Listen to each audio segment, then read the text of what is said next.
News शिखरांश को like, comments, share और subscribe जरूर करें। नमस्कार मित्रों, आप देख रहे हैं न्यूज शिखरांश।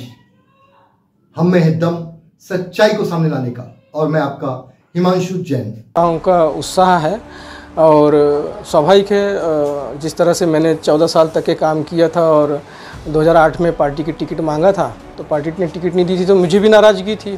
तो रमेश भट्टरी जी ने भी लंबे समय तक के काम किया है पार्टी के अंदर में, पार्टी को खड़ा रखा है। तो वो एक थोड़ी देर की नाराज़गी है, लेकिन वो संगठन के आदमी है। कुछ कार्यकर्ता भी जो हैं वो सारे संगठन के लोग हैं। सब कुछ बढ़िया हो जाएगा। मेरी आज सब लोगों से बारी बारी से बात हो रही है, तो मुझे लग रहा है कि ऐसा कोई अविश्वास की स्थिति नहीं है और सारे कार्यकर्ता लगेंगे एकजुट होकर। बिल्कुल बिल्कुल, क्योंकि क्या है कि बहुत लंबा समय नहीं हुआ था, मैं 4 मार्च को ही वहाँ गया था। और ये भी इसलिए कारण था कि ऐसा महसूस होने लग गया था कि शायद जो लोग ने इस्तीफा दे दिया है या चुनाव लड़ लिया है, तो इनको शायद वापसी नहीं हो पाएगी ज़िले के अंदर में। तो चूँकि चुनाव लड़ना था तो एक प्लेटफार्म चाहिए था, इसलिए गया था। और बहुत लंबा समय नहीं था, अभी 2.5-3 महीना हुआ था और हमने बहुत ज़्यादा काम उसमें बढ़ाया भी नहीं था। और पार्टी ने जिसे ही मैसेज किया कि भाई आपको पार्टी में आना है, संस्था लेना है, तो मैं तुरंत, चूँकि मेरी मातृ संस्था है और मैंने इतने साल दिए हैं पार्टी को बचपन से लेकर अब तक के, तो मुझे लगा कि ज़्यादा अच्छा है कि मैं अपनी मातृ संस्था में वापस जाऊँ। रमेश भट्टरी मेरे छोटे भाई समान हैं। लगातार भारतीय जनता पार्टी के लिए काम कर रहे हैं। टिकट ना मिलने से थोड़ी नाराज़गी जरूर है, पर मुझे विश्वास है सब ठीक हो जाएगा। कुछ कार्यकर्ता भी नाराज़ हैं, पर सब ठीक हो जाएगा। मैंने बीजेपी में कई वर्षों तक कार्य किया। जब मुझे टिकट नहीं मिली तो मुझे भी नाराज़गी हुई थी। रमेश भट्टरी भी नाराज़ हैं, पर मुझे विश्वास है वो मान जाएंगे। पत्रकारों के सामने बड़ी बेबाकी से राजकुमार कर्रा है, जो लांजी से भारतीय जनता पार्टी के अधिकृत प्रत्याशी हैं, उन्होंने अपनी बात रखी।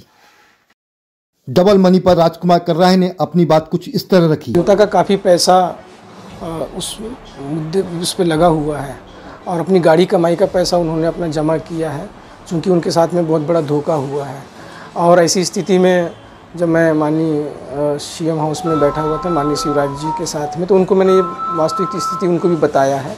तो निश्चित तौर से कोई ना कोई हल निकलेगा। उनकी प्रॉपर्टियाँ जिस तरह से सील हुई है, कुर्क की जाएगी और प्रशासन के द्वारा भी जो हो सकता है, जितनी मदद हो सकती है, चाहे वो कुछ थोड़ी मात्रा में हो, लेकिन वो प्रयास करेंगे। और जब नेक्स्ट टाइम जो लांजी आएंगे तो उस मैटर पे भी कुछ ना कुछ बोलेंगे। अपनी जीत के प्रति कितने आश्वस्त हैं राजकुमार? टेन की एम्बेसी बहुत काफ़ी है और जनता के बीच में उनके लिए भी जो बातें आ रही हैं, तो 10 साल के अंदर में लांजी क्षेत्र में उन्होंने ऐसा कोई बहुत बड़ा ऐसा कुछ काम किया नहीं है जिससे वो जनता के सामने में बता सके। चूँकि वो परिस्थितियाँ ऐसी बन जाती थी और वो चुनाव जीत जाती थी, तो वो सब चीज़ें अब ख़त्म हो चुकी है।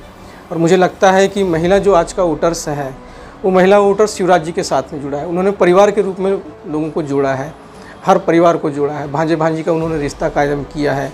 अभी लाडली बहना योजना बना करके उन्होंने बहनों के साथ में अपना रिश्ता जोड़ा है। तो इस बार महिलाएं मैक्सिमम ज़्यादा से ज़्यादा संख्या, मुझे लगता है कि वो भारतीय जनता पार्टी को वोट करेंगे। कि ये चुनाव तो हर चुनौती वाला होता है और ये एक युद्ध है और इसको पूरी ताकत से लड़ेंगे। और ताकत सेना जो होती है वो कार्यकर्ता है और जनता जो है वो भाग्य का फैसला करती है। तो मैं समझता हूँ कि इस बार कार्यकर्ता पूरी ताकत से आएगा और साथ में जनता का पूरा आशीर्वाद मेरे साथ में, क्योंकि बहुत लंबे समय से इंतज़ार है जनता को भी कि एक बार मुझे भी टिकट मिलना चाहिए और मैं उम्मीदवार रहूं ताकि एक बार इनको वोट दे सकें।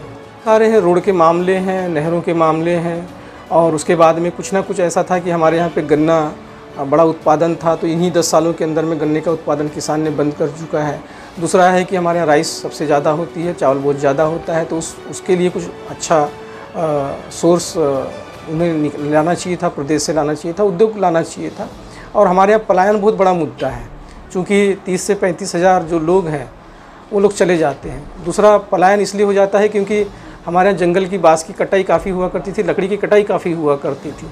तो जो जंगली क्षेत्र में रहने वाले आदिवासी भाई हैं, उन लोगों को रोजी भी अच्छी मिल जाया करती थी और बोनस के रूप में भी बहुत ज़्यादा, आपने देखा होगा, आप पेपर में ही छपते थे कि बोनस के रूप में किसी ने 1 लाख रुपए लिया, 1.5 लाख लिया, 2 लाख रुपए तक लिया है।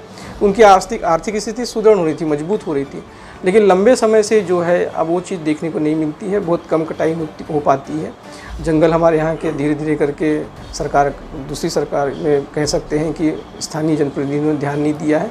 तो वो सब सारी चीज़ें हमारे यहाँ पर नगण्य होने लग गई है, लोगों को रोज़गार की काफ़ी आवश्यकता है वहाँ पे, तो उस क्षेत्र में भी हम काम करेंगे। ये होगा कि गाँव की जो स्थिति है, तो उन गाँव की स्थिति को सुधार करना।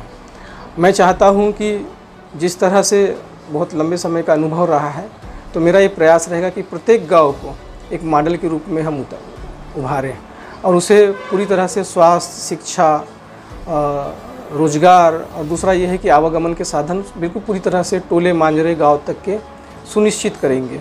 और कोशिश ये रहेगी कि लोग जो हमारे लोग हैं वो सारे लोग मिलजुल कर वहाँ पे काम करें। बहुत सारे स्वसहायता समूह चल रहे हैं, उनको हाथों हाथ वहीं पे रोज़गार मिल जाए और हमारे यहाँ पे माल तैयार हो, हम उनको कच्चा माल वहाँ पे उपलब्ध करा सकें और माल तैयार हो और वो नागपुर जैसे शहरों में, रायपुर जैसे शहरों में, जबलपुर जैसे शहरों में उनका जाए, ताकि उनकी आर्थिक स्थिति जो है मजबूत हो।